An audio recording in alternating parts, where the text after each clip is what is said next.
Hello mga kalabs! Kumusta po kayo?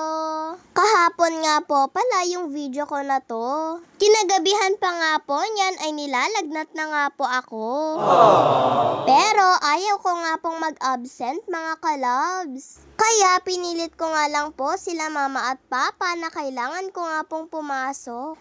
Eto nga at nauna pa nga po sa akin yung pinsan ko. At medyo maaga nga din po pala yung kilos niya dyan. Ayan nga at pinasuklay ko na nga din po pala kay mama yung buhok ko. Siya naman po kasi talaga yung laging taga-suklay ng buhok ko.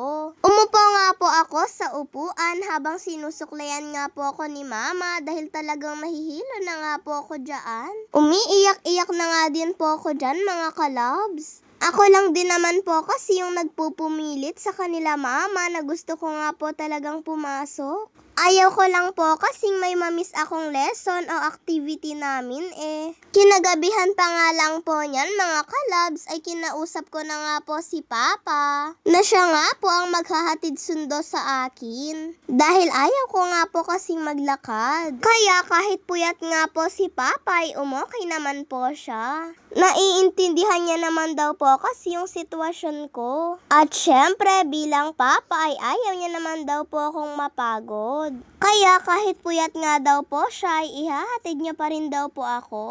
At si Papa nga din po pala yung nagsundo sa akin pagka-uwi nga po namin ng tanghali.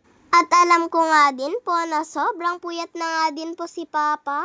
Pagka-uwi nga po namin ay binihisan nga po kaagad ako ni Mama at binigyan nga po ako ni Papa ng tubig. At dinala niya na nga din po pala ako sa kwarto para po mapunasan niya na rin po ako. Sa sobrang sakit nga po ng ulo ko ay iniyak ko na nga lang po talaga mga kalabs. Nagluto nga din po pala si mama ng sinabawan na isda para nga daw po makahigop naman ako ng sabaw. At nilagyan niya nga lang po ito ng konting pampaasim. Pagkaluto nga po pala ni mama ay binigyan niya nga din po sila nanay ng para po sa ulam nila. Hinihimay na nga din po pala ni mama dyan yung isda ko para diretso kain na nga lang daw po ako. Naglalaba nga din po pala si mama dyan mga kalabs at sinabay niya nga lang po ang pagluluto at pag-aasikaso sa akin. Gusto rin daw po kasi niya na gumaling ako kaagad eh. Ewan ko po ba mga kalabs, siguro ay nabinat nga lang po talaga ako. At isa pa dahil nga din po siguro ito sa sipon ko.